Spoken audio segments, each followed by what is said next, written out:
Hello and welcome to the Curiosity and Consciousness podcast. The intention of this podcast is to help you to open your mind, get curious about yourself and raise your consciousness levels. Through these conversations, we hope that you will go on an inward journey to discover the truth of who you are and become the conscious creator of your life. I am your host, Karen Maloney, and I work as an inside-out coach, mentor and guide, helping women to revolutionize their internal chatter and create a life they love. Listen to the podcast on Apple, Spotify, or whatever platform you choose. And be sure to like, subscribe, review, and share the podcast. Check out my website as well, soulpowerlight.com, for more info.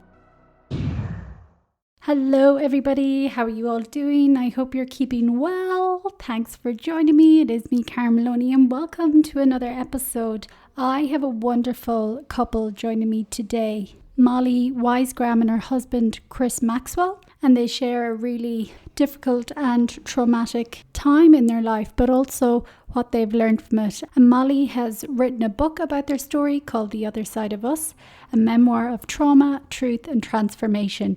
And this is a beautifully crafted story about their young family that faced unimaginable and a sudden and traumatic health crisis. And Molly's husband, Chris, became a quadriplegic on a ventilator in a matter of days with no promise of a full recovery. And when all seemed lost for them, they began the eventual climb to a new life. And in her book, Molly takes readers to the depths of calamity and to the heights of restoration. And The Other Side of Us is her debut book. Molly and Chris live in South Dakota with their 4 children, Benjamin, Samuel, Isaac, and Hannah. I loved connecting with Molly and Chris and hearing their story, which no doubt was extremely traumatic, and how their life was literally turned upside down with a diagnosis that Chris received on Valentine's Day in 2019 for a rare autoimmune disease. And as mentioned in the bio, he was left on a ventilator and a quadriplegic within a couple of days. But also this story is really empowering and really inspiring. And Molly said to Chris very early on during this health crisis that this is going to be the best thing that ever happened to them. And I think that's a really empowering belief and foresight to have in the midst of a huge trauma at that time. But they also share how their mindset and the work that they were doing individually and as a couple on their mindset and how their thoughts matter and their thinking and cultivating their thinking really helped them as well in responding to this event in the best possible way for them. And it's still an ongoing process, and there's just so much in this conversation from both of their perspectives of how they experienced this experience. And it's really nice to see from both sides, and they share lessons as well that both of them learnt from the experience. And I think it's really beautiful as well, especially in the case of Molly sharing how, well, Chris shared how he needed to be in a place of surrender and letting go, and how he couldn't control what was happening, whereas Molly nearly had to step up and take control of everything, being a family as well with 4 young children, the youngest of which was 8 months at the time. So she shares later how the book really helped her in dealing with her emotions, but also Chris's recovery has been so incredible and they're so extremely grateful. But she also recognizes, and she's coming to a place now where she feels that it's actually safe as well to process and move through the actual trauma and feel those other emotions as well. Not just the gratitude and positivity, but feeling the hurt and the sadness and the grief. And I think that was a really powerful and important message to be shared as well. But it's a beautiful conversation. They're a really beautiful couple. Their energy, their mindset, their positivity is admirable, and I think you will get a lot from the conversation. So if you want to check out Molly's book or to look up more on her work or follow their journey, you can go to www.mollyweisgram, that's WEISGRAM.com. But as always, I will have everything linked as well on the show notes on my website, soulpowerlight.com, and click the podcast section. Enjoy. Welcome, everybody, and thanks for tuning in for another episode. You are most welcome, and today I have two wonderful guests, a couple joining me, Chris and Molly. First of all, you're very welcome, and thanks for joining and sharing in this episode. Thank you so much for having us. Thanks for having us. Yeah, it'll certainly be an interesting conversation, I'm sure. And your recent book, Molly, has published, and it's called The Other Side of Us, a memoir of trauma, truth and transformation. And that's certainly a powerful title. But maybe if you tell us a little bit first about the story behind the book, or what really brought the book to fruition. Absolutely, I'd be happy to. The truth is, I have accomplished something already through the book process, and then I published it. So I've really accomplished my seedling of a goal, I guess, when it was in initial manuscript form. And that really was the process of healing. Mm-hmm. To me, the book was kind of an unfolding or an untangling of a bunch of knots that were traumatic and beautiful and confusing. And I was in a process where I needed to start to heal. And the book itself was something that allowed me to put all of those feelings onto a computer screen and start to sort them out and see them for myself. Mm. So what happened to instigate that book was my husband Chris's diagnosis on Valentine's Day of 2019. He was diagnosed with a rare autoimmune disease called Guillain-Barré syndrome, something I'd never heard of before and refused to pronounce correctly for several weeks until I knew I had to figure out how to pronounce it right. Yeah, wow. Because we were stuck with it for a while. It was a very traumatic experience for Chris, and I'm sure he'll talk more about that. But it was also a very traumatic experience for my family. We were really in a part of our life where we were a young family, just sorting out kind of the routine of a family of four small children. We had an 8-month-old at the time of Chris's diagnosis, but we also had a 3-year-old and a 6-year-old and an 8-year-old. So we were just getting back into the flow of life and work and all that you do as a young family. When Chris was diagnosed, he essentially became quadriplegic on a ventilator in less than a week, and we had no warning that any of this was about to be. We had very different plans for our year. Yeah. But the book itself was this lovely opportunity to sort through what that was for us, because Chris got to walk home. I mean, he literally was paralyzed for a year, suddenly had the second chance at life. What I really wanted to do was explore how we were going to make good with a second chance in life. We had a really traumatic life experience for an elongated period of time. And we suddenly had this opportunity to say, oh my gosh, do we want to go back to what was normal before? We have so much choice, and we always have choice, but we have so much choice. And we didn't maybe realize it before. What are we going to do with this? But really what I learned is that is true. And I needed the opportunity to face what had just happened before I was going to really make good with that second chance. The other thing that I wanted to do was record those events for our children, because what I learned in that experience was that kids are the wise beings that they will be someday when they're older. I mean, that person is in them. And I know that that experience was extremely impactful for them. And I want them to examine it someday with a little more experience of an adult and be able to look at that and, I don't know, I guess, see the resilience of our family. I wanted that to be modeled and captured. So it was a catharsis. That's really what it was. Yeah. Amazing. And thank you for sharing that. And, they do say writing is a cathartic process. And I think it's really brave and admirable as well to have the heightened awareness and intuition to be like, Okay, well, this has happened because obviously when trauma strikes or some shock like that to the system, often we shut down. Our body is so intelligent, it just goes into survival mode. Like, what do we need to do to get through this?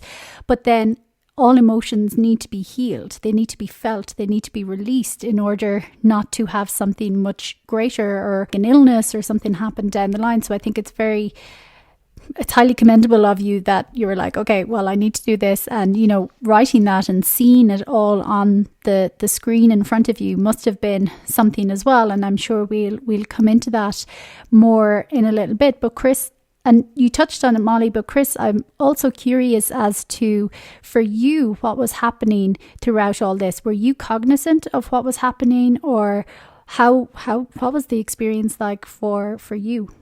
Yeah, so it was certainly a shock and a journey to not walk through. That's maybe not even a good phrase for it, as I lost my mobility. But it was a process of letting go as much as anything, and realizing. I mean, we talk about moments in life where we recognize we're not in control, and that was the feeling for me. Molly and I have talked a lot about Molly. I spent that whole time figuring out how to let go as I lost control of all of my movement and the ability to take care of myself, and all those steps you take as you fall into paralysis with Guillain-Barré syndrome. And Molly at the same time was figuring out how to get control around the things that we could control. And through all of that, we're also trying to figure out how we walk this journey together. And wonderfully, when I got my diagnosis, first of all, my doctor was able to look at me and say 90 to 95% of people get back to where they're at today from Guillain-Barré syndrome. There's a really good recovery from it generally. Unfortunately for me, well, first of all, thankfully, no one told me how my prognosis changed as I fell deeper and deeper into paralysis. That led to total paralysis and ending up on a ventilator, and the that delved down deep into that space. However, never took my hope. So I had hope that whole time through there. Secondly, Molly turned to me shortly after the doctor gave me that hope, or that possibility for recovery. And Molly turned to me and said, some version of this is going to be the best thing that has ever happened to us. This is going to make us the best people that we can be. We both remember it a little bit differently, but basically the same gist. And for me, that really was the epitome of, or the pinnacle of a spiritual journey Molly and I had been on together, and how we worked on dealing with challenges in our life and walking forward together. And she really gave me a big vision, or a big hope for what this experience was going to be. And so although it was a very traumatic journey, and we could get into all of the loss of control and medical sides of it, but ultimately I was given some gifts at the beginning of it that allowed me to go through it in a very positive mindset. Wow, that's incredible. And again, as you were saying that, and when you mentioned that it was good that you didn't know about your own prognosis, so to speak, because I lost my own dad to cancer nearly 10 years ago now, but it led me into researching so much about it. And again, it comes back to language and the words we use, and actually, how believable they are to us. And they say in so many cases, when a person is told, with whatever, well, it's not looking good, you've got 6 months to live, you've got a year to live, whatever, that really internalizes, and more times than not, it becomes true without it necessarily being the truth. It's that power of word and language. So, I remember reading, it's like, people shouldn't be given prognoses or anything like that, because it's so powerful. But something else that you just mentioned that I think is because it definitely comes to you mentioned pinnacle of spiritual journey as well. And when it comes to the issue of control and letting go and that complete release and surrender, it really is a huge, and I've got goosebumps now when I say that, it really is a huge spiritual concept that I think is often difficult for people to conceptualize. Like it's very hard. So I'm curious to know how did that process look like for you? How internally in your mind, what kind of things were you saying to yourself to help yourself kind of fall into that surrender and be caught in that higher knowing of, well, I suppose just letting it be and being with what is?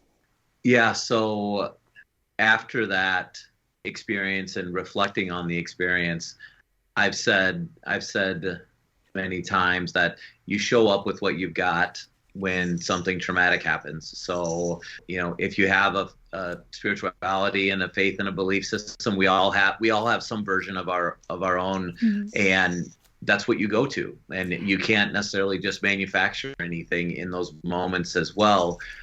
And you also just react. It's just living, just like it's just living any other moment in any other time. And I was blessed to have Molly and family and a support system and community and relationships that all showed up for me in a way that, and a spirituality and a walk that Molly and I had been going on together that just kept me always looking for the positive, the opportunity, the what's possible.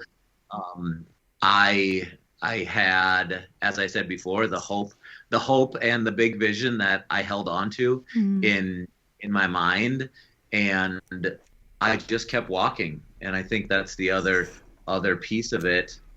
I thought and believed that the best was going to come out of this for me. I was going to be the version of myself that I was supposed to be, and I was going to give my best self back into the world. I didn't know what that was going to be. I certainly didn't. I wouldn't sugarcoat the challenges that I went through. There was a lot of pain. There was a lot of vulnerability, complete and total vulnerability. There was the losing of 60 pounds. There was the needing a ventilator every place that I went. There was, all of the exposing that happens when you can't take care of yourself and you have to surrender to the whole world taking care of you. And I, again, had those relationships that were so key, the spirituality and the mindset. Molly and I had been talking for years about how our thoughts mattered and what we thought about and how we approached the world would drive the world and the experience that we had around us. And so we went to it. I went to it and tried to make sure my thoughts were in the best place possible at all times. Was I perfect at it? No, but I really, really tried to stay in that place and keep my mind and thoughts going towards my best and my highest. Wow. I'd add to that.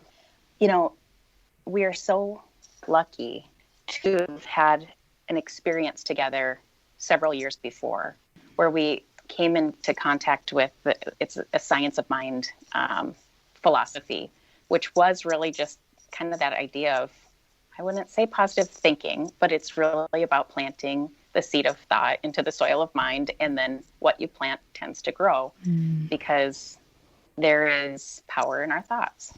Yeah. And I mean, it's funny how things happen because Chris and I were always open.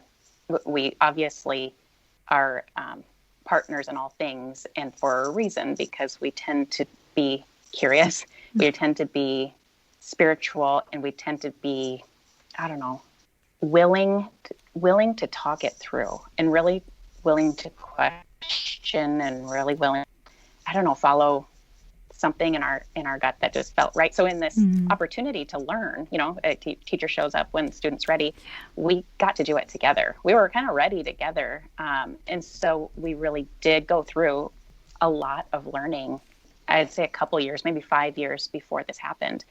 And I know that would have helped. That helps us in every walk of life, from being a parent to, how we show up in our daily life if we hadn't gone through that opportunity of learning. This is going to be the best thing that ever happened to us, and believed it. Yeah, well, that's the other side of it. That's the important side, the belief of it all. But what you're saying as well, I just love what you're sharing, because again, for me, it connects back to the importance of, I suppose, expanding our mind in one sense, developing some kind of a practice, whatever it is, to, like you said, Chris, you show up with what you got when kind of shit hits the fan, so to speak. But when we don't plant those seeds, like you're talking about as well, Molly, when we don't have them already planted within us, which for me, again, is a self-education, a self-exploration journey, because these are not the tools we're taught in school and things like that. So do you believe that, and I know it's hard to say because hindsight, but again, because normally if something happens like that, well, taking even 2020 and the pandemic and what's happened, I see anyway, through connecting with people and even friends and clients, people who have not had any kind of base or practice or self-awareness, I don't want to say suffered more as a result, because again, there's learning in everything, our time is our time. But the people who have been doing whatever it is, whether it's, praying, meditation, painting, drawing, like taking that kind of some time out, it's not that they didn't face challenges, but they could rise through it. They could move through it easier because they had, it's like those tools in the toolbox. They had different tools to connect to that helped them through it. So do you believe, if imagining you hadn't some kind of practices, you might have had a totally different experience? It's true for me. It's absolutely true for me. And we all grow up with the modeling that we have, correct? Mm-hmm. We have the examples that have been given to us, whether it's family or other friend relationships or just the experiences we've had along the way. There's modeling that forms us, and then we move forward and start creating those experiences that, a traumatic point is just a very acute moment in our lives that brings everything to a head that forces us to kind of get in a fight or flight mode. We talk a lot about fight or flight, and I believe we were put in a position to although surrender to what life, the universe and the river of life that was happening to us, but also to be prepared mentally to continue to put ourselves in the best position to be successful. And you can't control externalities and things that happen to you. You can only control what in that moment, how you react and respond to things. And we were blessed, I believe, both of us, to have parents that modeled a wonderful approach to life and helped form us at a base. And then we have both been on individual and mutual journeys spiritually, and I believe those, that all came to a head in the moment, and we were blessed to be able to rise to that moment with not always the same thing. Sometimes we had to be patient. Sometimes we had to be persistent. Sometimes, Molly had to grab control of things when I had to let go. It really was it was a journey, a very acute journey, and gratitude for what showed up with as we walked through it. Mm-hmm. Amazing. And I mean, it's a super empowering conversation, even as I imagined it would be, but even up until this point. But I can imagine as well, it's relatively new, as in this is only 2 years ago, just a little over 2 years ago. And Molly, you mentioned that, Chris, you were quadriplegic, I can hardly say that word, for the best part of a year. So, that's not just a couple of weeks either. So I can imagine within that time space, there was some really, maybe hopeless moments where you felt really, and I don't know, maybe not, but felt really empty, or that how can I continue? So I'm curious to know, how did you find the strength to keep going? And maybe even Molly, for you, if on the outside, especially with kids and a family and all the other day-to-day kind of activities that go on. So I guess I feel like, I think Chris, I can never imagine watching that every day, what it was like for him. I really can't. And partially because I can't imagine that kind of pain. I just can't. I've had children, and I don't know if I don't know, maybe it's being in the throes of labor for weeks and weeks and weeks and then months and months. I can't imagine that kind of pain either on your side of it, though. So don't sell yourself short. So, yeah. And Chris also, and they didn't always work. They didn't probably work a lot of the time, but he was on some significant pain medication. So the thing is, while he was in a lot of pain, I also felt like there were times where I couldn't find him. He was standing right in front, he was lying right in front of me, and I couldn't, my partner was gone. Because, there's eventually, I don't know, it's really hard to explain. I mean, his experience, he could be lucid, and then he would be in a dream, and then his body might feel like there was a wooden sphere. You get these weird sensations because your nervous system's whacked out. So he might feel like there's a wooden spear gouging through the top of his foot, or that his head is somehow disconnected from his body. And we're communicating through a letterboard. That's when he was still able to blink and track his eyes. He can't speak. He's on a ventilator. So we've taped basically a laser pointer to his glasses, and he's swiveling his head to point at letters so we can communicate. And I think what I felt was a real strong responsibility to become him in a way, like to become his voice, to become the advocate that he deserved. But in translation, there was constantly something that was missed, and it was because there was not even sensical feelings. Even on the best of day, there's a lot missed in conversations. Yeah, exactly. So I felt like the first 6 weeks, when he was really, really acute in his first location, he was in the hospital 3 hours from our home. His mother was there and was amazing. We slept on the waiting room floor and took turns, kind of being with him and helping him. And I think in that 6 weeks, I became really traumatized, is just the truth. And I kind of had to after that 6 weeks, I don't think I could cry. I mean, I still am trying to get back my feeling, if that makes sense. Yeah. It was really, really traumatic. There wasn't, I just remember my skin kind of there were so many times where things would suddenly go in a completely different direction, and something was terrible. And I don't know if he's going to make it through this one, or just what's happening, or what else are we going to lose? And my whole body would, from the inside out, kind of feel like it had icy hot, or some kind of I don't know, it just this really nauseating feeling that would come from my core all the way up to my skin. And it happened constantly. And I kind of developed this anxiety and all of the things that go along with that.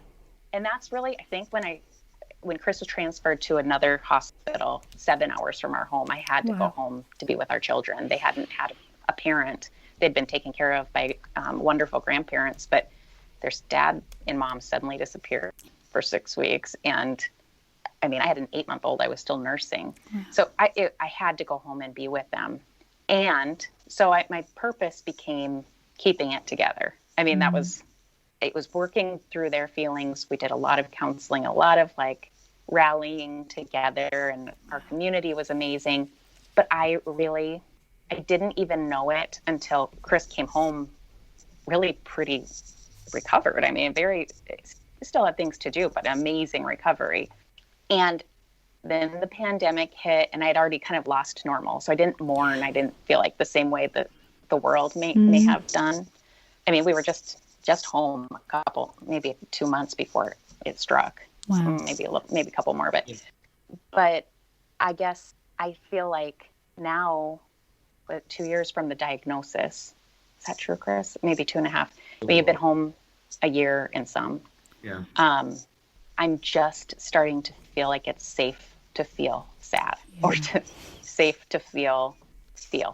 I just really kind of shut down. Feel. Yeah. I mean, Molly, it's interesting you said that, and I've heard you say so many times, trying to allow yourself to cry or being able to cry. And it kind of, it hit me that when I was going through all of it as well, I didn't cry either. I didn't. Only time I would cry when something hurt really bad, but it's kind of a initial a feeling moment that you would cry. But going in that into a mode of keeping it together, it just made me. I feel like we both did that, and you did it in your way, which thankfully it moved into a place that's one of your superpowers, your ability to pull it all together and carry all of that weight. And for me, I had to go into that mode of keeping it together, which was a positivity and a relationship and focus. And then you just keep walking, like we said so many times to each other. You just keep walking forward, and just trying. The ability to cry today, I've noticed it just hit me when you said that. I haven't really had that ability either. I appreciate you saying that, Chris, because it's one of those things where it's like you get home and you have this amazing outcome. You want to talk about your second chance, like what are we going to do with this? And you just have to ease in and allow that whatever you just walked through, it's okay to admit that it wasn't great. And I think I had really trained myself, because words matter, right? Like I had really trained myself to look at it from this perspective. Look how much we've learned. Look at this perspective. Chris is in a wheelchair right now, but look at what we're learning from this. Like there's a lot of people in wheelchairs, and how is it on this end that, it was, I mean, perspective is true education. And we had a lot of that. It was very, I can say that honestly, and that's how I chose to look at it. But I think for me, it's taken a while to maybe just look in the mirror and not, metaphorically, and allow myself to look at the parts that were darker and allow them to be, that I might have a feeling around them that is not just wonder, that it might be sad. And that when sadness, I mean, I protected myself with not very logical anger. I mean, I just would keep spurring myself to do the next thing. So tired. But if I was frustrated or something would make me afraid, I'd kind of flare with some anger and it would keep me going. I protected myself from sadness. And I think the thing that I've really learned is that that's okay. I mean, right? It worked in the moment and I needed to get through. But then if I keep allowing myself that route, I also protect myself from joy. And I'm really trying to find that allowing the whole spectrum of feelings, because I mean, we deserve them. And I'm appreciating Chris saying that was a similar experience, because honestly, we haven't really talked about it like that. I think, Chris, you do go to where you're strong, and Chris is a very positive person. I mean, he's just legitimately positive, and his protection was to keep it positive. And so I appreciate you saying that, Chris, because I think that's really true. And then we're meeting each other in the middle, kind of with feelings turned down. Thanks for the therapy session. And welcome everybody to this episode of the Curiosity and Consciousness podcast. No, but that's actually beautiful, and I really admire your honesty, because what was going through my head there as well as you were speaking, Molly, is the fact of we often are, and I was completely guilty of this as well. I've fallen into the category of kind of toxic positivity. Like I am the most world's positive person as well, and always have been. But yet when something happened, I would not allow myself to actually acknowledge the pain or the hurt or the sadness or, the fear or the grief or whatever, which actually now, going further my journey and doing what I do, it's vital. Like we're humans, we're here to experience it all, to feel it all, and allowing ourselves to feel is everything. And, as they say, you have to feel it to heal it. And again, that is our body intelligence of when trauma strikes, sometimes the best thing it can do is shut down. And you move into that like just fight or flight mode of this is what needs to be done. It's utter survival. But then like that. Our body is so intelligent that it knows when we're capable of feeling, and that's when they'll start to come up again.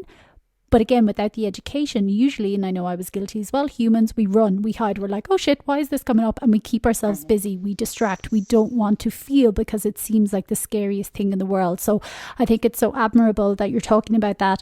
And I think it is that easing in, it is that allowance, it is that complete self-compassion and patience, because it's only now that maybe you can begin to start to process actually the trauma of it all and the hardship of it all and the difficulty of it all, because you did have to go into survival mode, So I think it's such a crucial subject that you touched on, for anyone who's gone through any kind of trauma or even the last year, it's a grieving process as well. And just that patience and compassion and that slow, I love the way you mentioned it, that easing in, that allowance. And eventually when we have that patience with ourselves, we will come back to feeling again. It won't be such a scary thing. But again, it's a process. It's a process. So really thank you for sharing that as well.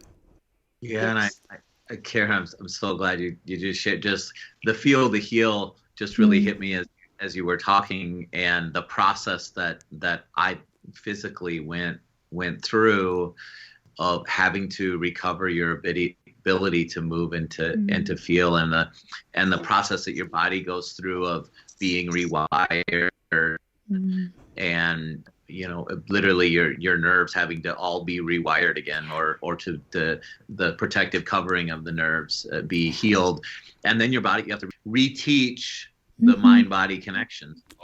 So the brain has to ping the elbow or the wrist or the finger or the feeling that's in whatever part of your body to test and see if the Wi-Fi is connected.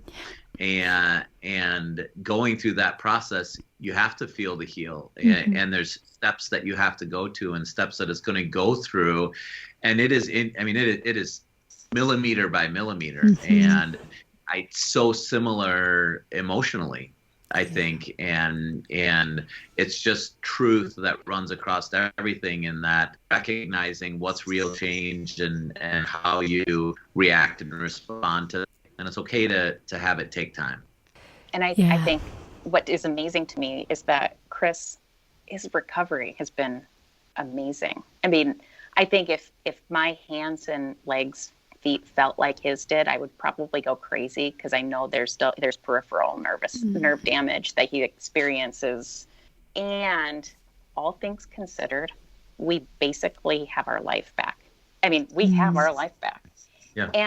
And plus, so our life plus. Wow. Yeah, absolutely. Oh yeah. Yes, absolutely. What I'm marveling at is that we acknowledge that the return home and all of those things still taking time, even though you're just suddenly magically returned home. Chris can walk, we're together. We basically magical outcome. And I'm thinking about all the people whose outcome maybe wasn't that they could fully walk again, or there was other, that there's a lasting physical ailment or something. And I'm just in awe of that healing process too. So I guess I'm just acknowledging the fact that even when you have a wonderful recovery, it's hard. And then you think of it, I don't want to label it hard.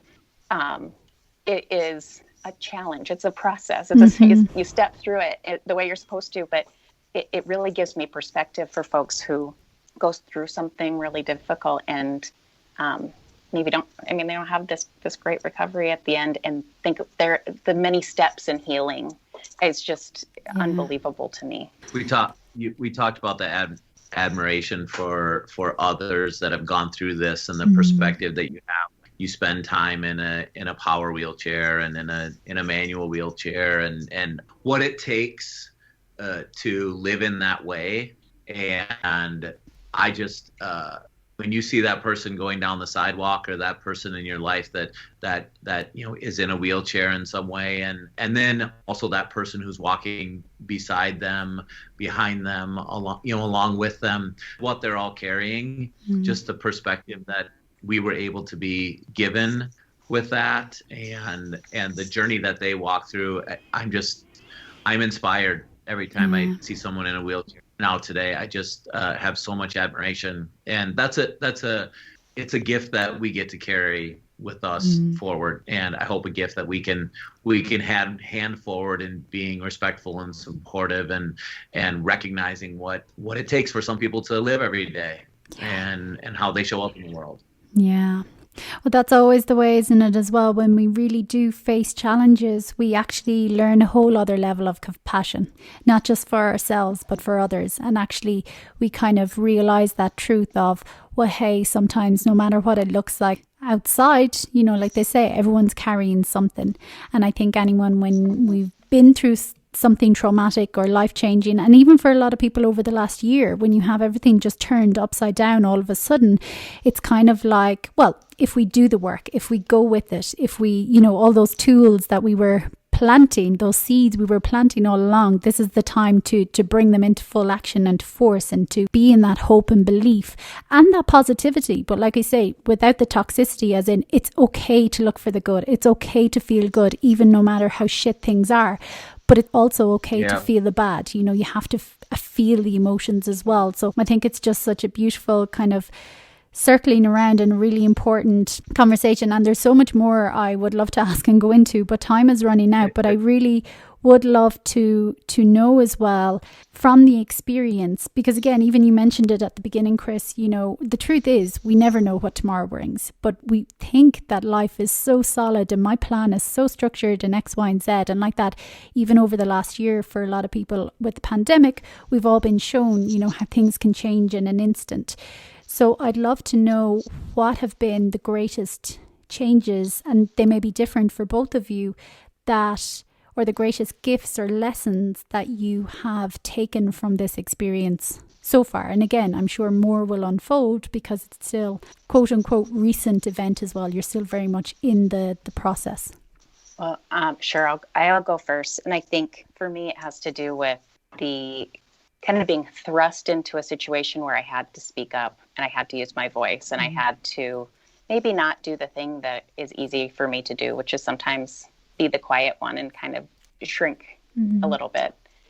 I think for me, it was really using my words to process the experience. Doing my writing has created and opened up kind of a whole new part of me that, first of all, I accomplished the book writing, which was always a goal, but it wasn't that. It was the feeling that I was able to put into the words, the insights I was able to draw out of myself because I took the time to write and to use my voice. So that wouldn't have happened without this experience. And I'm really grateful for it because it feels like the real me. It feels like stepping into myself. Yeah. Amazing. That is amazing. And I'm so grateful for that. I mean, that was such it's a gift for Molly, but was a gift for me and a gift for us together. And I've said that many times, that one of the greatest things that happened with all of this was Molly's light and her voice to come out in the ways that it did. For me, you know, one of the first things that I recognized was when I came out of, which was what I look back later and find out is probably a month-long kind of haze of dream and reality and mix of places when I was at the bottom of paralysis and couldn't blink, and coming out of that, one of the first things I recognized was pretty quickly you can look to your left and your right and always see someone that has it more difficult than you, whether it's physically, whether it's relationship wise, mentally, and economically. The list can go on. I learned gratitude really quickly, and to be thankful for what I had when I had it, and to use that to help me move forward. I was blessed to find out that all the things that I had been working on with my wife and my family and my community and my business, those things that I was trying to build my life around showed up for me. The phrase, you don't know what you've got till it's gone, which I totally had that happen to me. But I also had the opposite side of that of you don't know what you have till it all shows up for you. And I had the blessing of that happening for me. How I took my next steps forward in my life that I get to utilize as I go forward. And then I also had reinvigorated or reinstilled in me to lift my eyes up even further on the horizon, to dream and continue to dream and dream more. And I love to brainstorm. It's kind of part of my DNA, just like positivity, and think about what's possible.